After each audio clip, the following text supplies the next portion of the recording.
Okay. Today we're going to talk about the last two chapters in a master's thesis, and in the previous two sessions we've talked about the introduction chapter, chapter 1. We talked about chapter 2, the lit review, chapter 3, methodology, and the experiment. That's how far we've gotten so far. Today we're going to talk about chapter 4, which is going to be the results and analysis.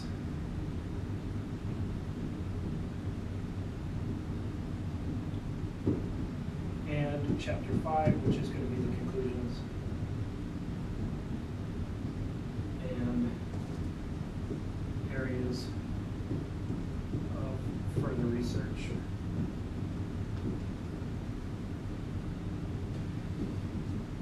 Okay. Good? Yep. All right. So let's erase this and let's begin with chapter 4.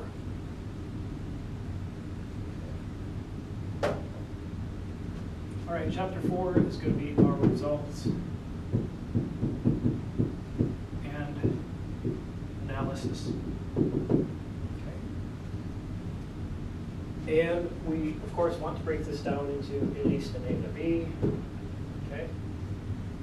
The easiest way of looking at this would be to say results is A and analysis is B, but it depends on the kind of research that we're doing, right? For example, let's say that we're testing hypotheses.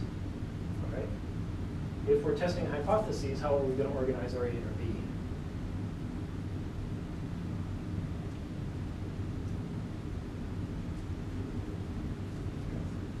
So first we need to show our hypothesis.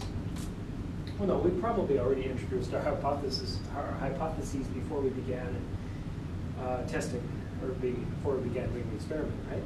Okay, then the comparison between those hypotheses and results. All right. Well, one way of doing this is to say, let's say if we're doing hypothesis testing, we're testing our hypotheses, the results would come up here in A. If we haven't already introduced the results in the previous chapter, they would come up here in A, and then we might go with B, C, D, E being our testing of each of our hypotheses. Okay? That's one way of doing it, saying, okay, let's look at the results. Okay? And then down here, we will compare and see how they worked with each of the hypotheses. Okay, so B might be H1, C H2, hypothesis 1, hypothesis 2, D is H3, and E be H4. Okay, that's possible. All right. Then when you get up into the results, you can start looking at however it is that you went about testing your hypothesis. Okay. For example, if you conducted a survey, at that point you might have survey results for different questions. You could have those survey results connected to each of the hypotheses. There's a number of ways of doing this. Okay. Again, with your research project or with any research project, you need to try to find the best way of explaining your data. Okay. However it is that you've collected it, so that the reader can understand it, so that the people who are looking at it in terms of research can understand what it is that you're trying to get at by looking at the results and by analyzing them. Okay, so that's one way of doing it. Another way of doing it is simply to say results if you haven't talked about them in the previous chapter. Some people like to deal with the results right when they do the experiment. So, all right, you're conducting an experiment, you're telling us how you're conducting the experiment, this is what happened. But doing it in an objective way, right? Remember, I think we talked about this last week. The objective section being when you're actually conducting the experiment. When you get to the analysis by its very nature is subjective. Okay? All right. So then you could get to the results, you could get to the analysis down here. Okay. That's one way of doing it.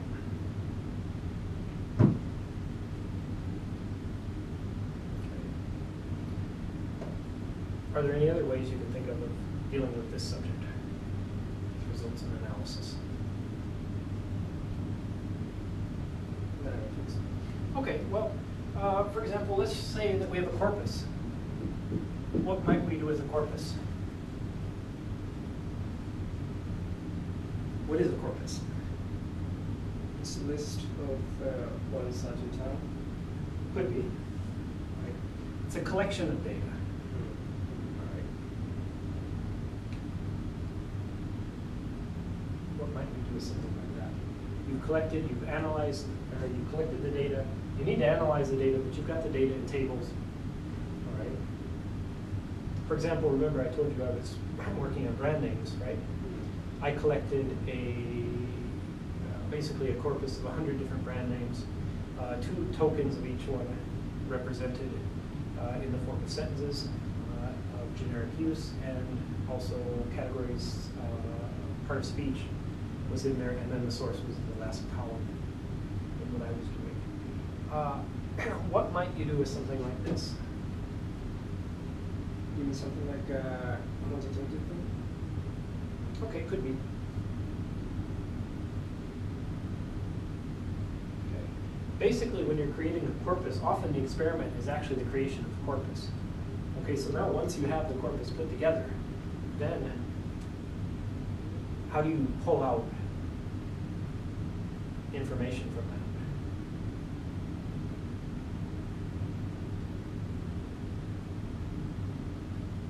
that? Okay.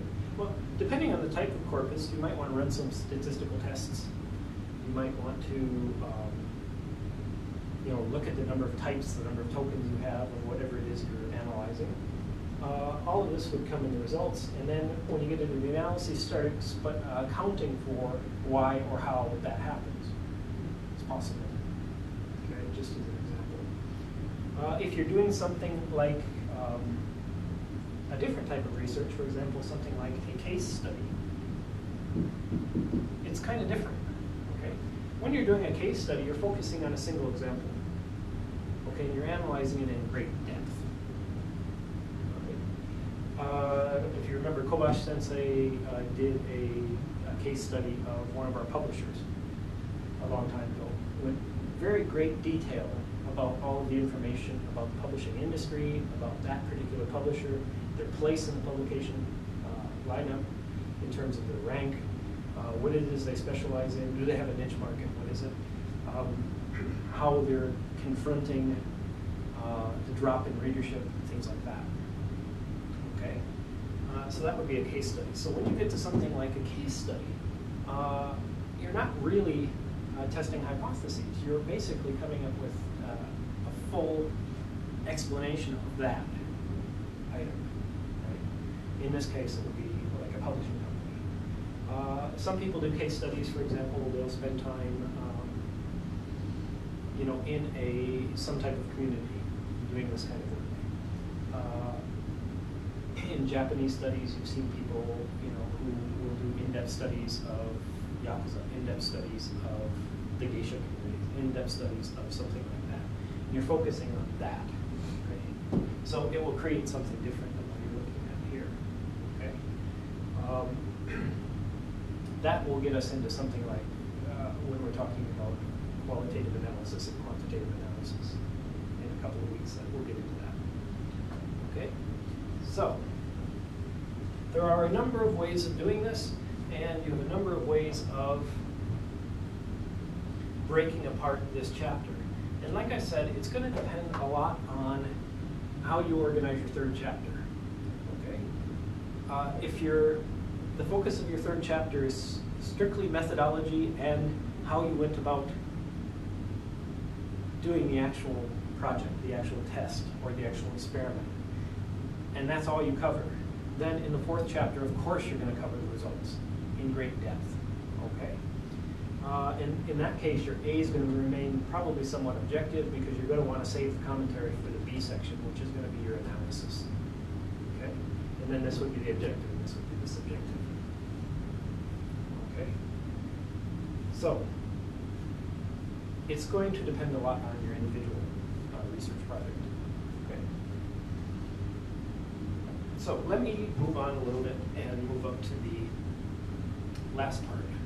Okay? Since we've already spent quite a bit of time off camera talking about this stuff. Okay?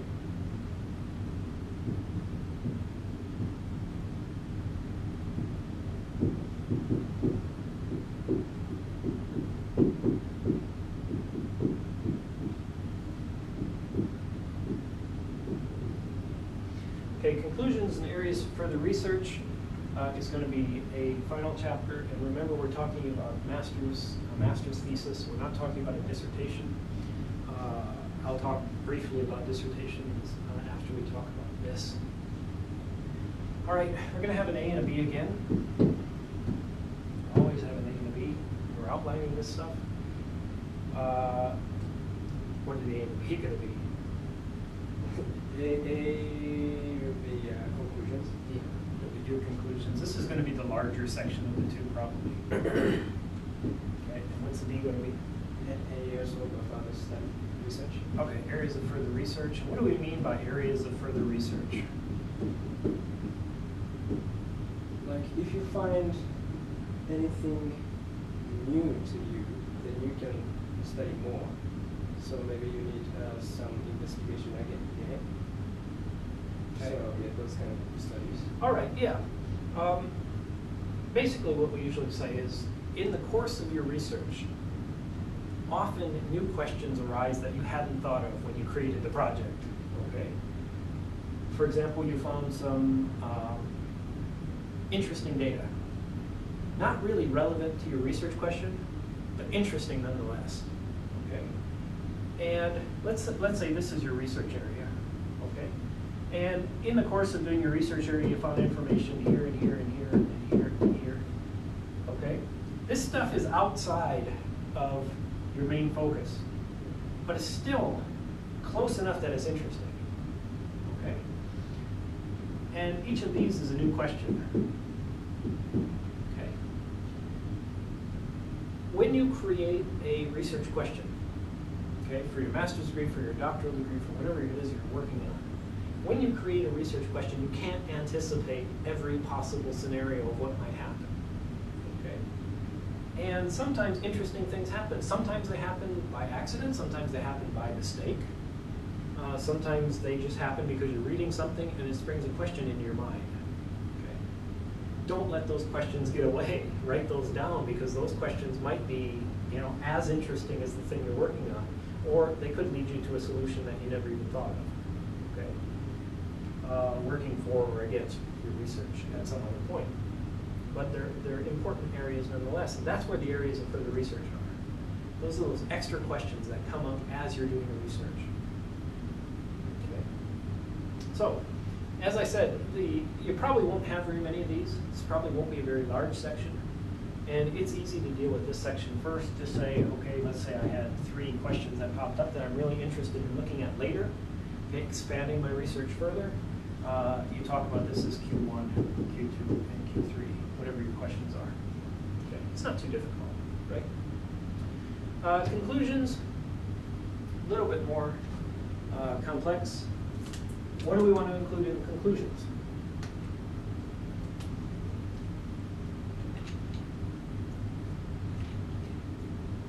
The answer for the thesis question. Okay. How would we phrase that?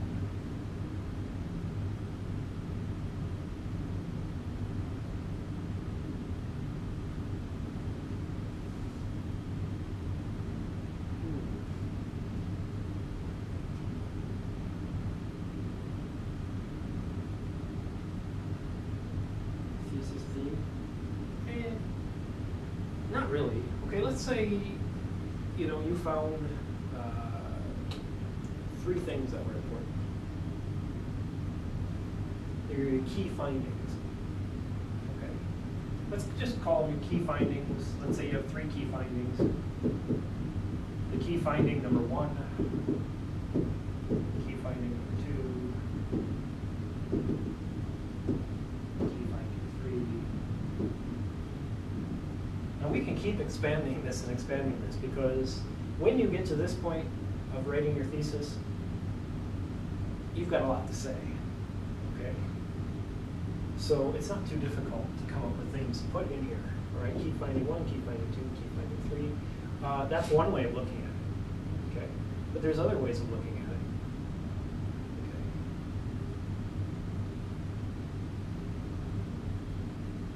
That's one way, okay? All right? What is a yo-yoke in English? Summary. Okay, yeah. A summary of what?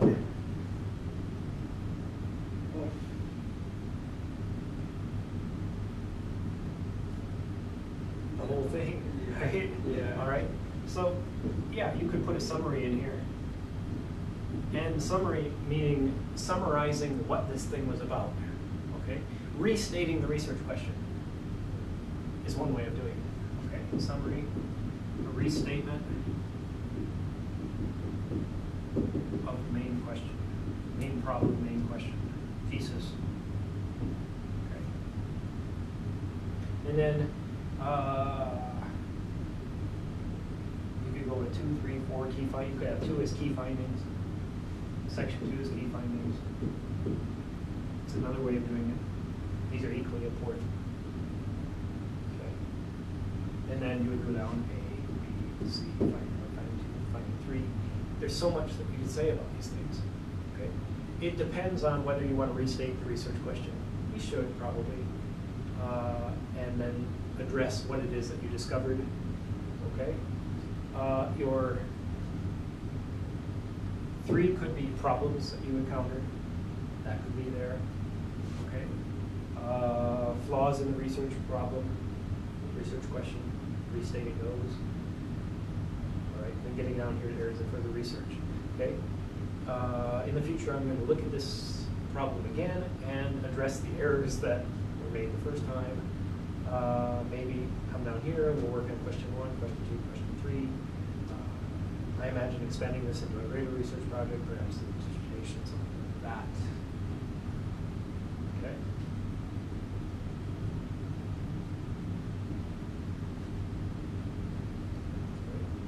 Conclusions, areas of further research.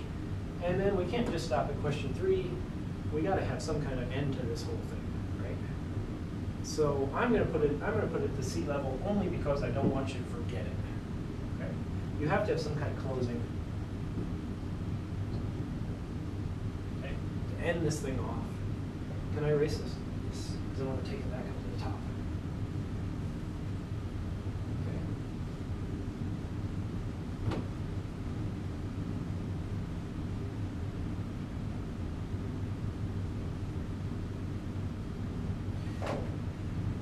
I mentioned the A and the B part, but we got the C part. Let's just call it a closing.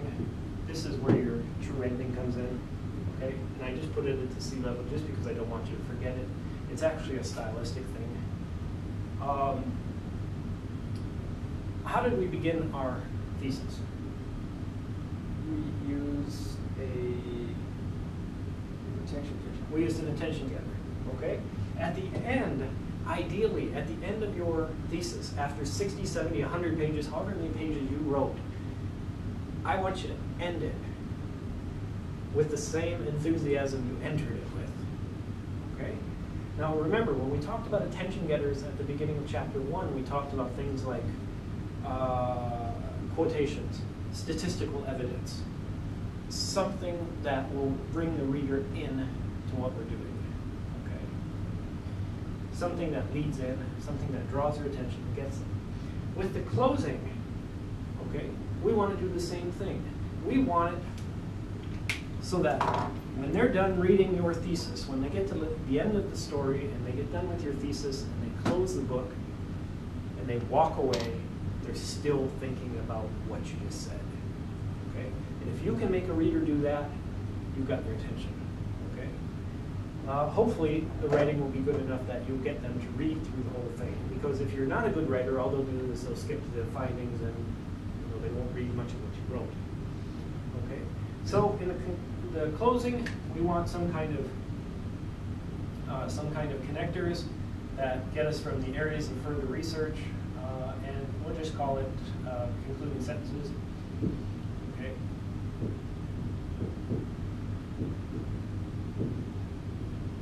You can call it a drawdown if you want, something that's going to take us down to the end. And then 2, I always call it the final thought. Something that when they close the book, they walk away, they're still thinking about what it is that you just wrote. Okay, your findings, your key points. Okay. If you remember, I think I told you last week in my doctoral dissertation, because I was writing about brand names, I started with the character waking up in the morning and putting on his clothes, coming downstairs, and I was mentioning the brand names as we were going through it. Okay. Our main character starts his day, he gets up, he changes clothes, he puts on a pair of Levi's, puts on a nice polo shirt, goes down to breakfast. There is his Minute Maid orange juice. He's got pancakes in front of him that's on the night of China. All right. He picks up his silverware, which are by whatever company it is. A Land O'Lakes butter's there. He puts butter on. Okay. He takes his Aunt Jemima maple syrup, puts it on. Okay. Before we've even started our day, we have brand name after brand name after brand name that's hitting us. Okay. The final thought in my dissertation was similar to that. It's our character going to bed. Okay. And it ends with him climbing into bed between the Ralph Lauren sheets. He's got his pajamas on. He kisses his partner goodnight. It's been a long day. The end of the story. Okay. And that's kind of what I encourage people to do. Okay. You don't have to do it that way. Some supervisors won't even mention this to you, okay? But I like to mention it because I think it makes you a better writer, okay? Not only for writing a thesis or a dissertation or something, but just as a writer in general, okay? And once we get past this, then we've got a basic outline. And remember, the purpose of having a good outline is to make it easier for you to collect your thoughts, organize them, and to reproduce them in expanded form in the form of text. Okay. Now, if you do a really good outline, what's going to happen to the outline after you write the thesis? If you write a really good detailed outline, what's going to happen to it after you write the thesis?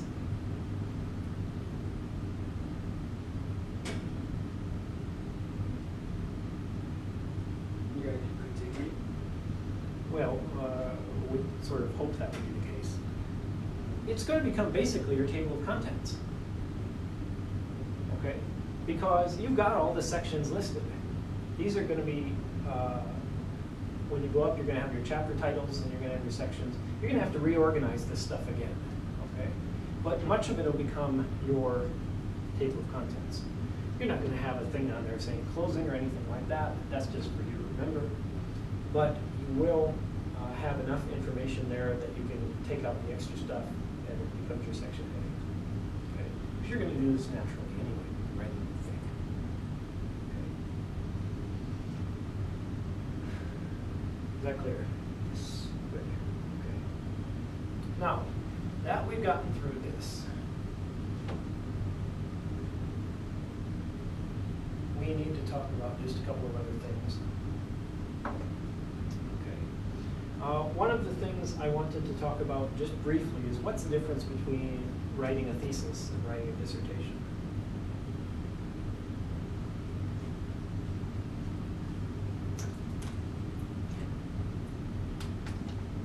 The difference between them? Well, in terms of how you create your outline, how you break your chapters apart. Thesis and dissertation.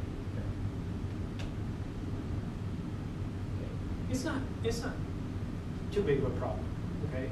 Let me just talk for a second about that, okay? Remember, basically what we said is that in most master's theses, you have about 5 chapters, maybe 6 chapters. Depends how you break apart your experiment, okay? At the dissertation level, you have more space. You have more freedom to really expand on your thoughts and really, you're working on a much larger project, okay? Remember, as a lot of professors like to say, a master's degree is basically a step up. So it's +1 on the level of an upper level undergraduate. Okay. you may be doing a replication study, which is repeating a study that's already been done to see if you can get the same results. You may be doing, it is possible to do innovative research, that's possible at that level, but you're probably not really going to get into the real specialized stuff until you get to the doctoral level, simply because you simply don't have, one, don't have as much background, but two, you don't have as much space to deal with and as much time that it would be needed to be able to do something truly innovative. So that's not to say that it can't be done, but it's far less common. But at the doctoral level, the point of doing a doctoral dissertation is to really come up with a project that is really cutting edge, okay? That's really out there. And it's going to become your specialization, your niche, your place in that field, okay? So, one of the ways that we do this, the chapter 3, the methodology chapter and experiment we talked about before, perhaps in a doctoral dissertation, you'll just focus on the methodology, okay? The experiment might come over one chapter, it could come over a couple of chapters, okay? It depends on if it has various stages or not of the experiment, okay? Depends on the kind of research you're doing. For example, field work, okay? Something Boasian, Franz Boas or something like that, where you are doing field work. Let's say you're studying a language, for example, that only has a few speakers. You need to go to this place once. For a summer, for example, you go the first summer, let's say the summer of 2011 was the first time you went. Okay, basically you go there, you collect data, okay.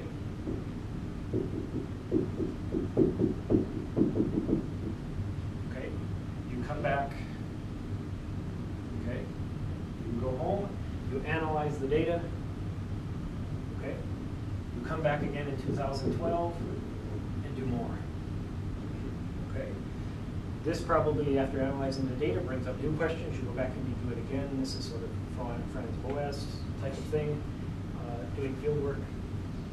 And so you might have a couple of chapters that you're dealing with the actual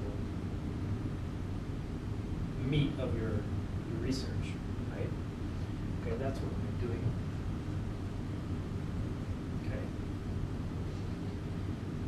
Okay.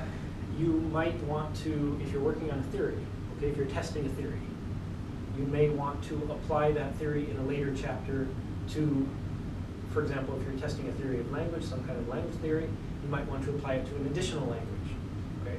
That's what I did, working on brand names. I created the theory, I tested the theory on English. Once it was okay for English, I ran it against Japanese as well, okay? Fortunately, it's the same result, good, all right? It backs up the first result, okay? If the new language that you're testing, something happens, something's different, now you've got new research questions. Okay, it's not all bad. All right, so that's another difference. You get chances to expand and to test out your theory or test out what it is you're doing, your experiment on different areas. It gives you that chance to expand too. Okay. I don't want to spend too much time talking about dissertations. We're really supposed to be focusing on thesis and then moving into the research methods after that. Okay. Now, we have talked about the organization of the body and the introduction, the body, and the conclusion. Okay, of chapters 1 through chapter 5, right? But we have stuff before and after. This is the text itself. What's the stuff that comes before? Title. All right, yeah. I like to call it the front matter. Okay.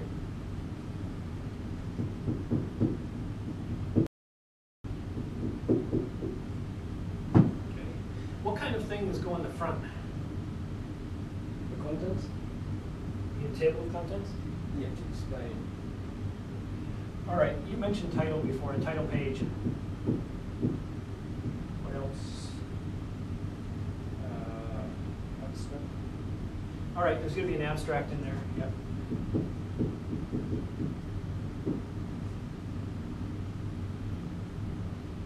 We mentioned table of contents earlier. I'll just put it down as TOC, table of contents. What else?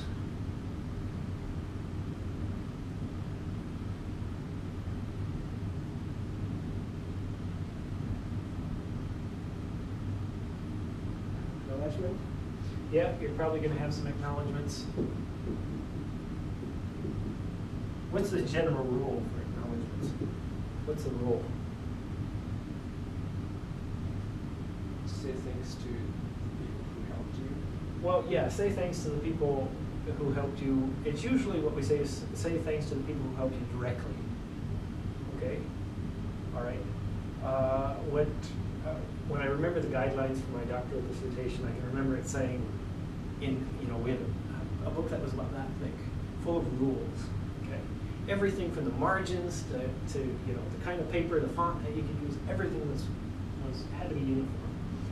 And it's kind of funny when you get to the acknowledgement section. What they try to do in the graduate schools is try to prevent people from doing things like, I'd like to thank my dog, I'd like to thank God, I'd like to thank all these other entities which are not directly related to your research.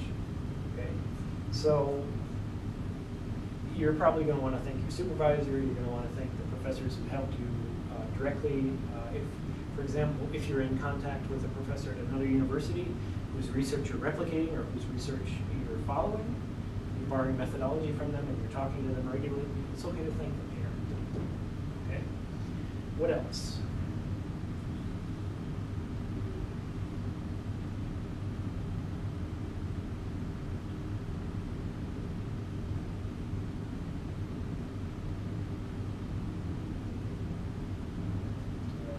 You're probably going to have a copyright page.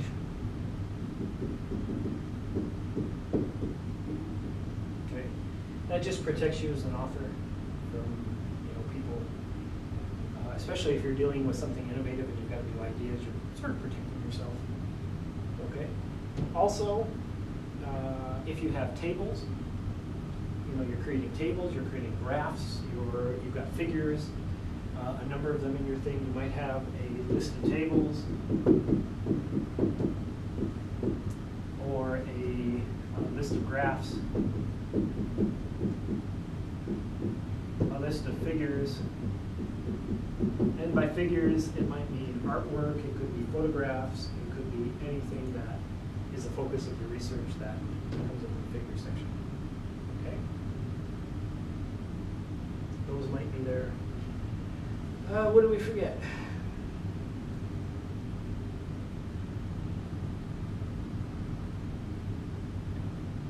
You might have some kind of preface. It's possible. A preface, what's a preface? I don't know. Okay, it's some kind of lead-in. Okay? And often the preface might be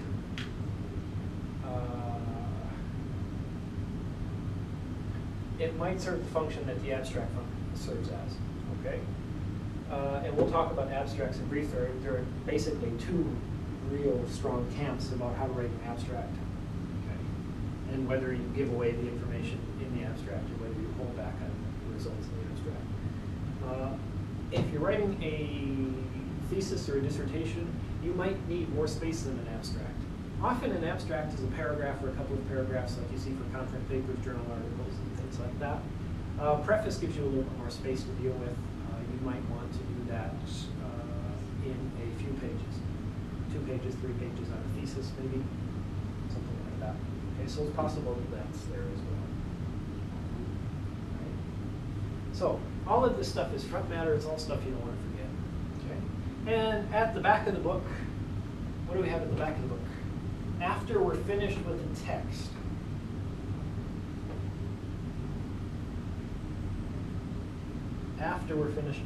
after we finish, we've got our closing, we got that nice ending that sends the reader off. What do we have after that? The references? Okay, we could have the references, or sometimes called bibliography.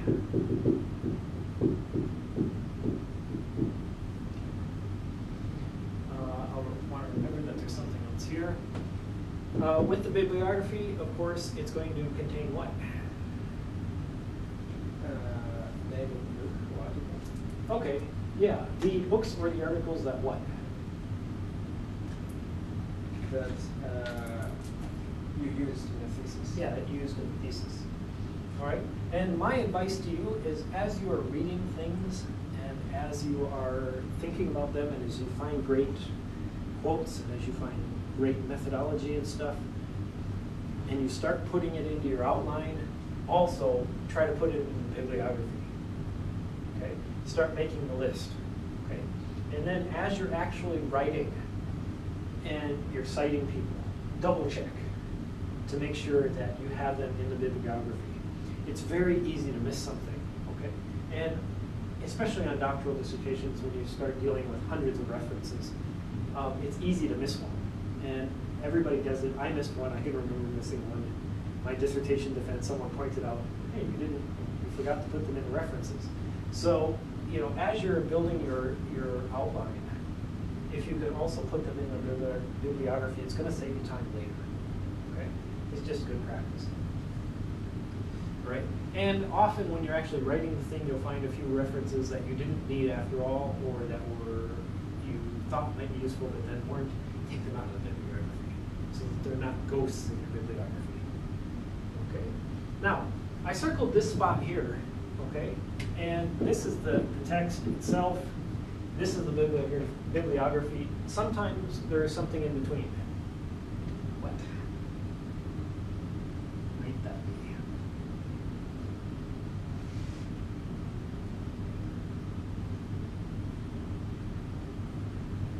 Remember back to when I was talking about the corpus, for example, or the survey.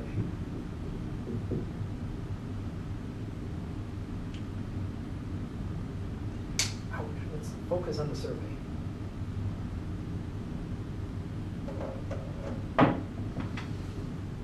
Okay, let's focus on the survey. You said that in your research you want to conduct a survey, right? And we sort of talked about this in the creation of the outline. But, right, where in that outline did you actually show us the survey?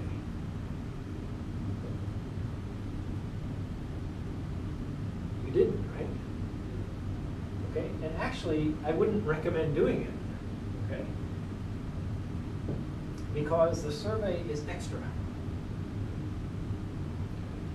And if you have a corpus, the corpus itself is going to be quite large, probably. You don't have space for it to put it into one of your chapters. Okay, it doesn't make sense. Excuse me, to put it into one of your chapters. So, survey or the corpus, we put it in here at the end. Okay, after the text is finished, after we conclude, we put it in here. And when we refer to it in the text, for example, in our methodology, when we're saying how we created the survey, refer the reader to the end. Okay, refer the reader to this place, which is called an appendix. Appendix or appendices, okay, if you have more than one. All right? And you can say in the text, okay, for this experiment, I conducted a survey. The survey contained 20 questions, et cetera, all the constraints and all the stuff we talked about before. For a in-depth, or for your consideration, the survey is found in Appendix A, or Appendix 1, at the end of the thesis. Okay, and this is because we want the reader to be able to refer to the appendix, so they can see exactly how you constructed your survey, how you created the questions, you know, how you addressed the people that you're asking the questions to, the information you gave them. They want to be able to see all of that information. And it doesn't really fit into the main body of the thesis, the body of the work. All right? So, all of that comes at the end. the appendices give you an opportunity to add extra stuff to support your case. Okay? Look at them as helpful. Right? So we want to put that stuff in there. So the text finishes. Before the bibliography, we put in this stuff. If you conducted a survey, we put in a copy of the survey sheet.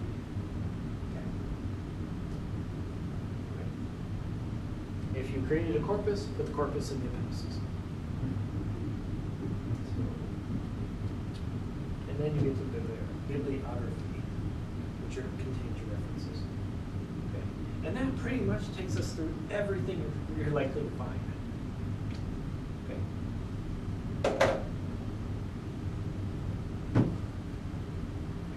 I can erase this, right? Yep.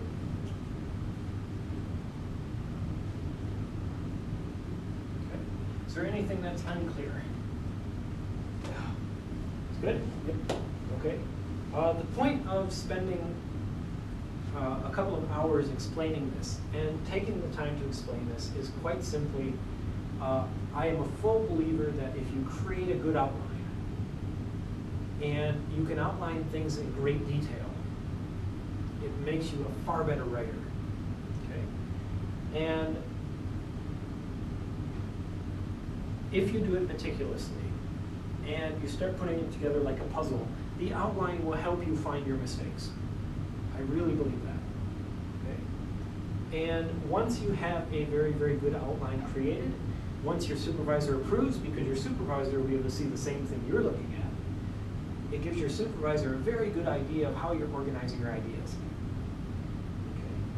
Then, when it comes time to actually sit down and write the thing, you can, basically work day by day, write down the list on the outline. Okay? And you can say, for today, for example, I'm going to work in the introductory chapter, and I'm going to focus on sections A and B. Or today, I'm going to start working on methodology. I need to explain that. By doing it that way, you can actually see the progress you're making as a writer and as a graduate student.